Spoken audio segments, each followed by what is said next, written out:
Welcome to the I Can't Sleep podcast, where I read random articles from across the web to bore you to sleep with my soothing voice. I'm your host, Benjamin Boster.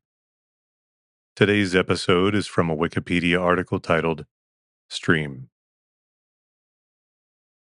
Before we get started, I want to thank everyone who submitted topics. Your support has been incredible, and we've received hundreds of suggestions. If you'd like to hear your topic sooner, I now offer 3 options to bump your topic to the top of the list.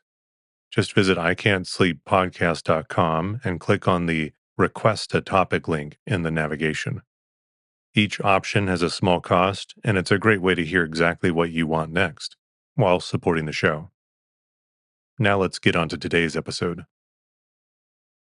A stream is a continuous body of surface water flowing within the bed and banks of a channel. Depending on its location or certain characteristics, a stream may be referred to by a variety of local or regional names.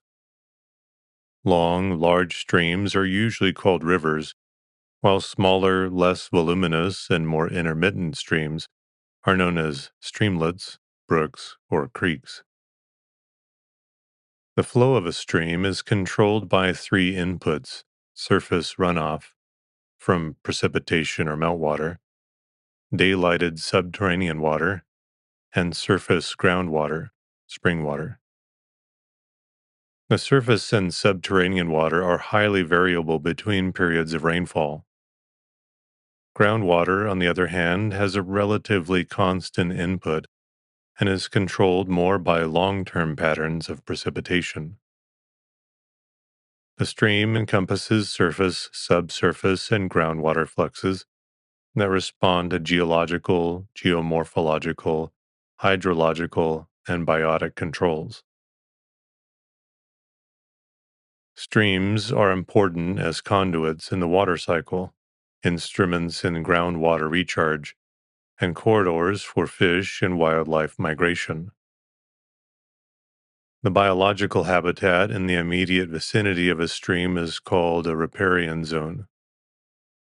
Given the status of the ongoing Holocene extinction, streams play an important corridor role in connecting fragmented habitats and thus in conserving biodiversity. The study of streams and waterways in general is known as surface hydrology and is a core element of environmental geography.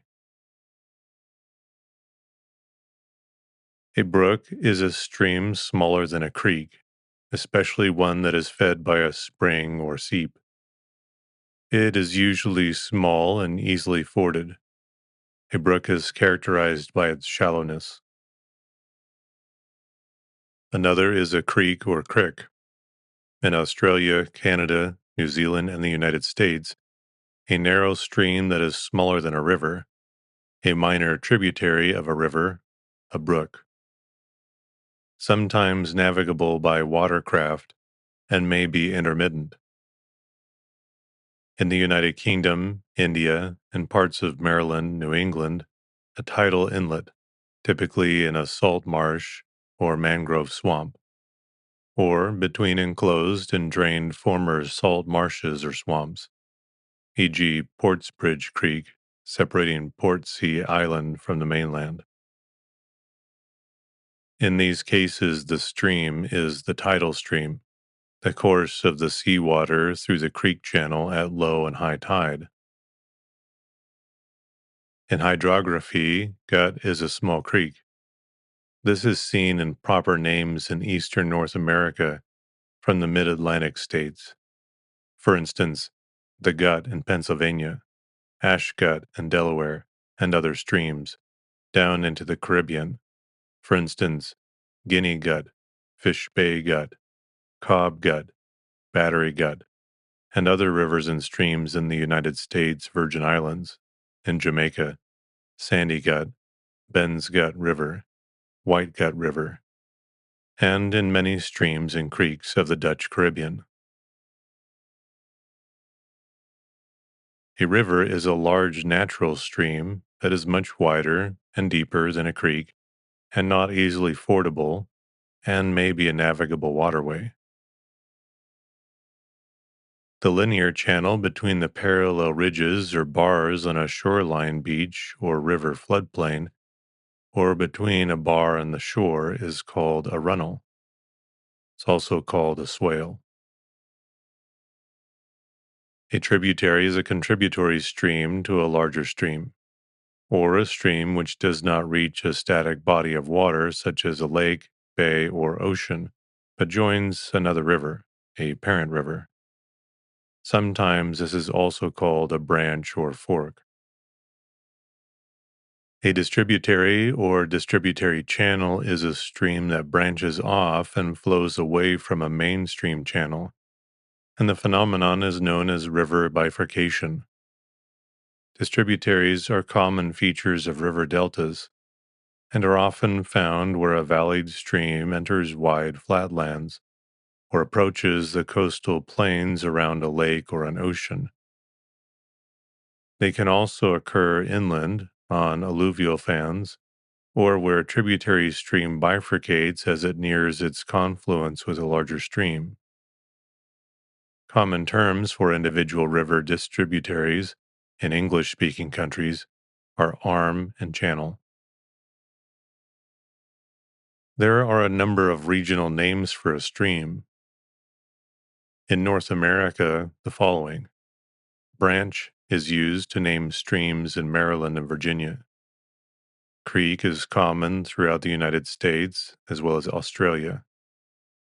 Falls is also used to name streams in Maryland for streams or rivers which have waterfalls on them, even if such falls only have a small vertical drop. Little Gunpowder Falls and Jones Falls are actually rivers named in this manner, unique to Maryland. Kill in New York, Pennsylvania, Delaware, and New Jersey comes from a Dutch language word meaning riverbed or water channel, and can also be used for the UK meaning of creek. Run in Ohio, Maryland, Michigan, New Jersey, Pennsylvania, Virginia, or West Virginia can be the name of a stream. Run in Florida is the name given to streams coming out of small natural springs.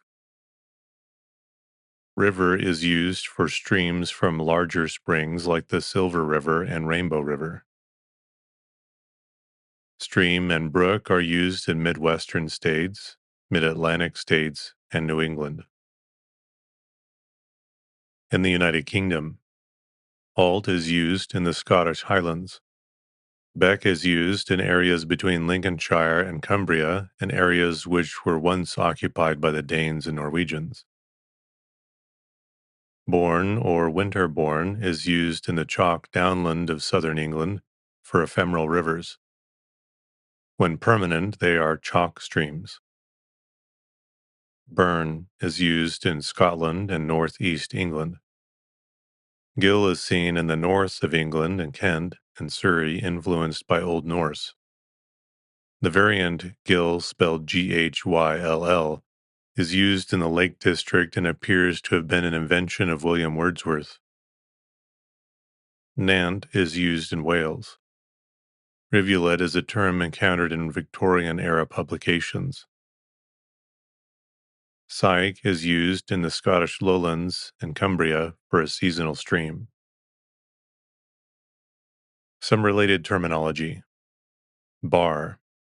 A shoal that develops in a stream as sediment is deposited as the current slows or is impeded by wave action at the confluence.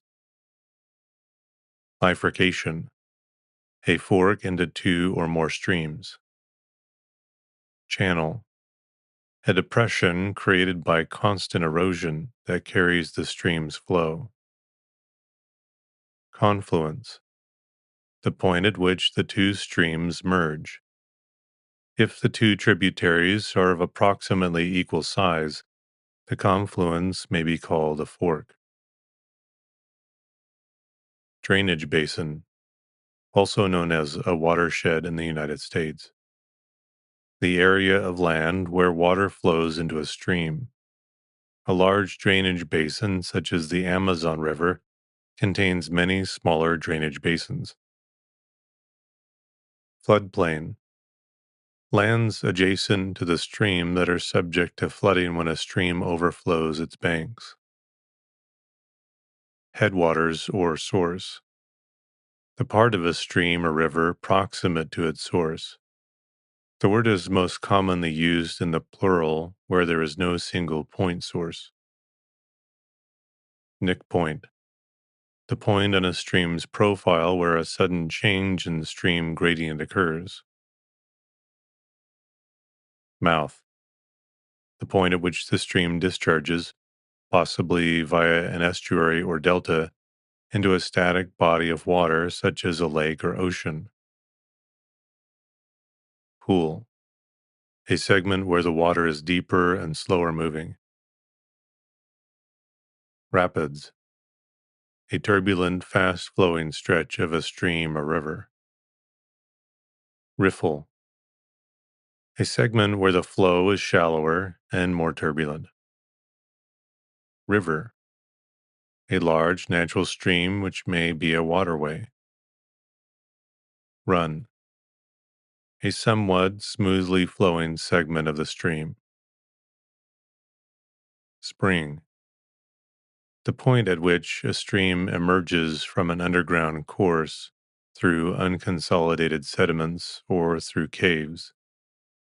A stream can, especially with caves, flow above ground for part of its course and underground for part of its course. Stream bed, the bottom of a stream. Stream corridor. Stream, its floodplains, and the transitional upland fringe. Stream flow.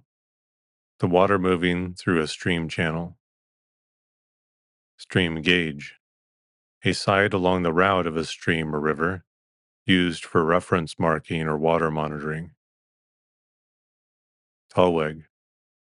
The river's longitudinal section, or the line joining the deepest point in the channel at each stage from source to mouth. Watercourse.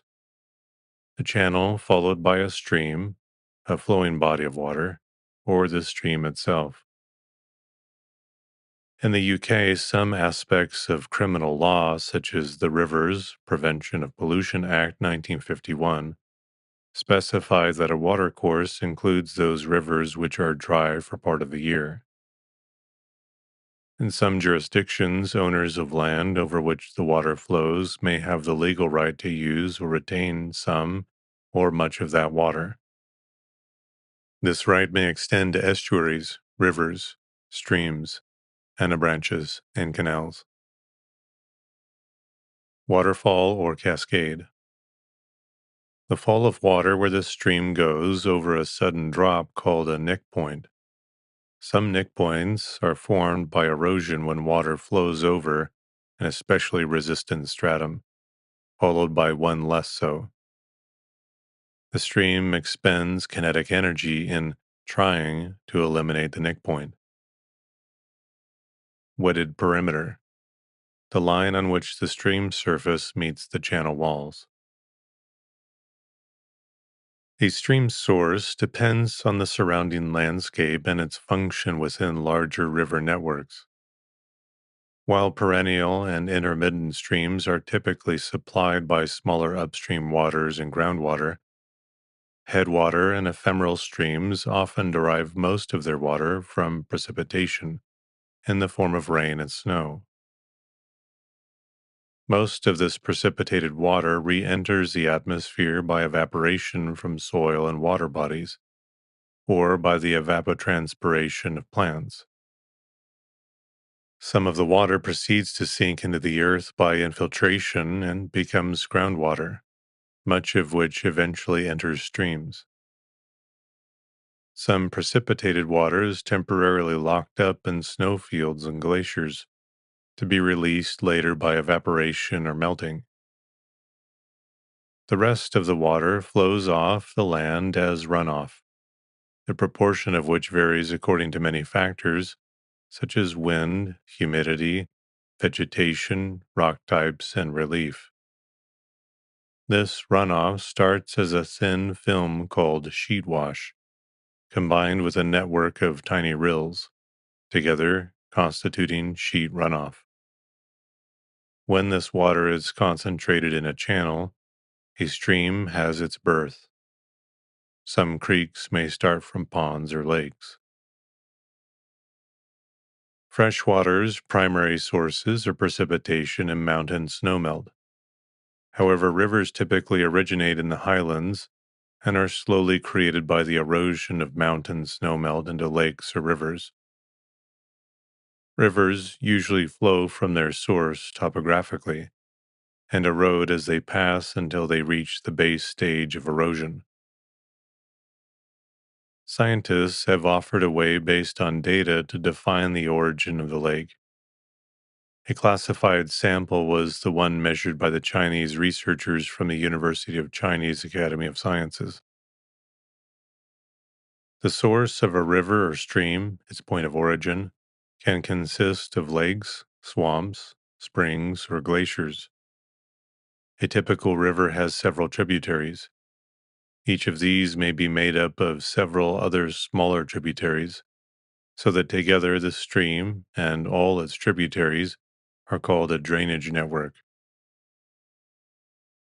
Although each tributary has its own source, international practice is to take the source farthest from the river mouth as the source of the entire river system, from which the most extended length of the river measured as the starting point is taken as the length of the whole river system, and that furthest starting point is conventionally taken as the source of the whole river system. For example, the origin of the Nile River is the confluence of the White Nile and the Blue Nile, but the source of the whole river system is in its upper reaches. If there is no specific designation, length of the Nile refers to the river length of the Nile system, rather than to the length of the Nile River from the point where it's formed by a confluence of tributaries. The Nile's source is often cited as Lake Victoria, but the lake has significant feeder rivers. The Kagera River, which flows into Lake Victoria near Bukoba's Tanzanian town, is the longest feeder, though sources do not agree on which is the Kagera's longest tributary, and therefore the Nile's most remote source itself. To qualify as a stream, a body of water must be either recurring or perennial. Recurring, intermittent streams have water in the channel for at least part of the year. A stream of the first order is a stream which does not have any other recurring or perennial stream feeding into it. When two first order streams come together, they form a second order stream. When two second order streams come together, they form a third order stream. Streams of lower order joining a higher order stream do not change the order of the higher stream. A gradient of a stream is a critical factor in determining its character and is entirely determined by its base level of erosion. The base level of erosion is the point at which the stream either enters the ocean, a lake or pond, or enters a stretch in which it has a much lower gradient, and may be specifically applied to any particular stretch of a stream.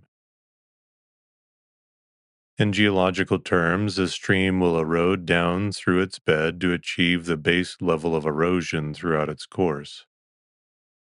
If this base level is low, then the stream will rapidly cut through underlying strata and have a steep gradient. And if the base level is relatively high, then the stream will form a floodplain and meander. Typically, streams are said to have a particular elevation profile, beginning with steep gradients, no floodplain, and little shifting of channels, eventually evolving into streams with low gradients, wide floodplains, and extensive meanders. The initial stage is sometimes termed a young or immature stream, and the later state a mature or old stream. Meanders are looping changes of direction of a stream caused by the erosion and deposition of bank materials. These are typically serpentine in form. Typically, over time, the meanders gradually migrate downstream. If some resistant material slows or stops the downstream movement of a meander, a stream may erode through the neck between two legs of a meander to become temporarily straighter, leaving behind an arc-shaped body of water termed an oxbow lake or bayou. A flood may also cause a meander to be cut through in this way. The stream load is defined as the solid matter carried by a stream. Streams can carry sediment or alluvium. The amount of load it can carry, capacity, as well as the largest object it can carry, competence, are both dependent on the velocity of the stream. A perennial stream is one which flows continuously all year. Some perennial streams may only have continuous flow in segments of its stream bed year-round during years of normal rainfall. Blue line streams are perennial streams and are marked on topographic maps with a solid blue line. The word perennial from the 1640s, meaning evergreen, is established in Latin perennis, keeping the meaning as everlasting all year round, over, plus annus, year. This has been proved since the 1670s by the living years in the sense of botany. The metaphorical sense of enduring, eternal, originates from 1750. They are related to perennial. Perennial streams have one or more of these characteristics. 1. Direct observation or compelling evidence suggests that there is no interruption in the flow at ground. 2. The existence of one or more specific features of the perennial streams, including riverbed forms, for example, riffles, pools, runs, gravel bars, other depositional characteristics, bed armor layer, riverbank erosion and or polishment, indications of waterborne debris and sediment transport, defined river or stream bed and banks. 3. The catchment area exceeds 0.25 square miles. 4. USGS regression on the VHD data layer oriented application on the probability of intermittent flow. 5. The existence of aquatic organisms that require uninterrupted circulation. 6. As shown by bank leakage, spring, or other indicators, grassroots flow mainly supports groundwater recharge. 7. There are high channels of permeability, especially stratospheric, boundary conditions, while stratospheric groundwater also decreases on occasion. 8. Existence of native aquatic organisms which require undisturbed survival flow. 9. The surrounding topography exhibits features of being formed by fluvial processes. Absence of such characteristics supports classifying a stream as intermittent, showing interruptions in time or space. Generally, streams that flow only during and immediately after precipitation are termed ephemeral. There is no clear demarcation between surface runoff and an ephemeral stream, and some ephemeral streams can be classed as intermittent, flow all but disappearing in the normal course of seasons, but ample flow, backups, restoring stream presence. Such circumstances are documented when stream beds have opened up a path into mines or other underground chambers. According to official U.S. definitions, the channels of intermittent streams are well defined, as opposed to ephemeral streams, which may or may not have a defined channel and rely mainly on storm runoff, as their aquatic bed is above the water table.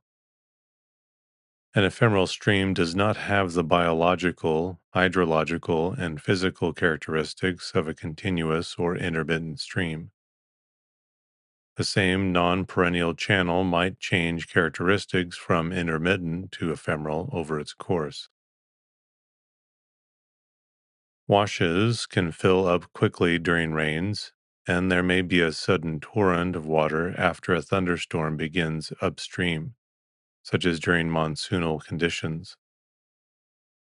In the United States, an intermittent or seasonal stream is one that only flows for part of the year and is marked on topographic maps with a line of blue dashes and dots. A wash, desert wash, or arroyo is normally a dry stream bed in the deserts of the American Southwest, which flows after sufficient rainfall.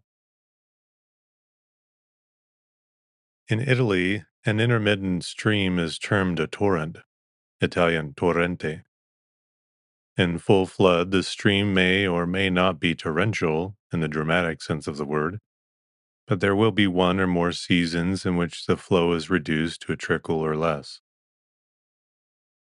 Typically, torrents have Apennine rather than alpine sources, and in the summer they are fed by little precipitation and no melting snow. In this case, the maximum discharge will be during the spring and autumn. An intermittent stream can also be called a winterbourne in Britain, a wadi in Arabic-speaking world, or torrente or rambla, this last one from Arabic origin, in Spain and Latin America. In Australia, an intermittent stream is usually called a creek and marked on topographic maps with a solid blue line. There are 5 generic classifications. Consequent streams are streams whose course is a direct consequence of the original slope of the surface upon which it developed, i.e., streams that follow slope of the land over which they originally formed. Subsequent streams are streams whose course has been determined by selective headward erosion along weak strata. These streams have generally developed after the original stream. Subsequent streams developed independently of the original relief of the land and generally follow paths determined by the weak rock belts. Resequent streams are streams whose course follows the original relief, but at a lower level than the original slope, e.g., flows down a course determined by the underlying strata in the same direction.